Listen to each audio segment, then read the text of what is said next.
Welcome to എൽസോറ. എന്റെ പേര് Elsa ആണ്. അപ്പൊ ഞാനിപ്പോൾ ഉള്ളത് മേഘാലയയിലാണ്.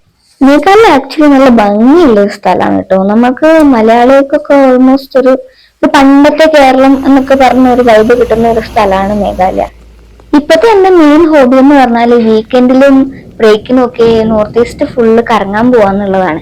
അപ്പൊ അങ്ങനെ കറങ്ങാൻ ഇറങ്ങിയപ്പോ ഞാൻ നിങ്ങളെയും കൂടെ കാണിക്കാന്ന് വിചാരിച്ചു. അപ്പൊ ഇന്ന് നമ്മൾ പോകുന്നത് മേഘാലയയിലെ ലാപ്ലിംഗ് എന്ന് പറഞ്ഞിട്ടുള്ള ഒരു സ്ഥലത്താണ്. അതായത് ഷില്ലോങ്ങിൽ നിന്ന് ഒരു 10-30 കിലോമീറ്റർ ദൂരത്തുനിന്നുള്ള ഒരു സ്ഥലം. ഭയങ്കര ഭംഗിയുള്ള സ്ഥലം കേട്ടോ. ആ ഗ്രാമത്തിൽ ഒരു ഗ്രാമമാണ് അത്. അപ്പൊ ആ ഗ്രാമത്തിൽ എന്ന് പറഞ്ഞാൽ മോസ്റ്റ്ലി ഈ ക്യാബേജ് കൃഷിയാണ്. എപ്പോഴും ആ ഗ്രാമത്തിൽ മഞ്ഞ് മൂടിയിട്ടാണ് ഉണ്ടാവുക. രാവിലെ 2 മണിക്കാണെങ്കിലും ഉച്ചയ്ക്ക് 2 മണിക്കാണെങ്കിലും ഒക്കെ ഇവിടെ മഞ്ഞ് മൂടി ഫുള്ള് ഒരു ഫോഗി എഫക്റ്റാ. വിസിബിലിറ്റി ഒക്കെ ചില സമയത്ത് 0 ആവും. അത്രയും ഫോഗാണ് കേട്ടോ. നല്ല ഭംഗിയുള്ള ഒരു ഗ്രാമം. അവിടെ കുറച്ച് നടന്നു പോയാൽ ഒരു വെള്ളച്ചാട്ടമൊക്കെ കിട്ടും. അപ്പൊ നമ്മൾ അങ്ങോട്ടാണ് ഇന്ന് പോയത്. അപ്പൊ എന്റെ ചെറുപ്പം മുതലുള്ള ആഗ്രഹമായിരുന്നു ഈ ഇംഗ്ലീഷുകാരുടെ ഒക്കെ വീഡിയോയിൽ കാണുന്ന പോലെ വെള്ളച്ചാട്ടത്തിന്റെ അടുത്ത് പോയി ഫുഡ് ഉണ്ടാക്കുക, മലേന്റെ താഴത്ത് പോയി ഫുഡ് ഉണ്ടാക്കുക. ഇവിടെ വന്നപ്പോഴാണ് ആഗ്രഹമൊക്കെ നടത്താൻ പറ്റിയത്. അപ്പൊ ഞങ്ങൾ ആ വെള്ളച്ചാട്ടത്തിന്റെ അടുത്ത് പോയിട്ട് കുറച്ച് ഉപ്പുമാവ് ഉണ്ടാക്കാന്ന് വിചാരിച്ചു. അപ്പൊ എന്റെ കൂടെ ഉള്ളത് എന്റെ ക്ലാസ്മേറ്റ് ആണ്. പുള്ളി ഹിമാചലിൽ നിന്നുള്ള ആളാണ്. പിന്നെ അവിടെ നമ്മൾ ചെന്ന ദിവസം അവിടെ അത്യാവശ്യം നല്ലൊരു മഴയുള്ള ദിവസമായിരുന്നു.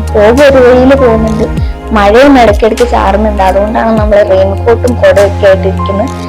പിന്നെ പുള്ളിയാണ് എന്റെ സഹായി. അപ്പൊ പുള്ളി എനിക്ക് ത്രൂ ഔട്ട് കുട പിടിച്ച് തരുന്നുണ്ടായിരുന്നു. പഴം ഉണ്ടാക്കണം എന്നായിരുന്നു എൻ്റെ ഒരു ഐഡിയ. പക്ഷെ അന്ന് സൺഡേ ആയതുകൊണ്ടും ഇതൊരു ക്രിസ്ത്യൻ മെജോറിറ്റി ആയതുകൊണ്ടും ഇവിടെ എല്ലാരും പള്ളിയിൽ പോകും.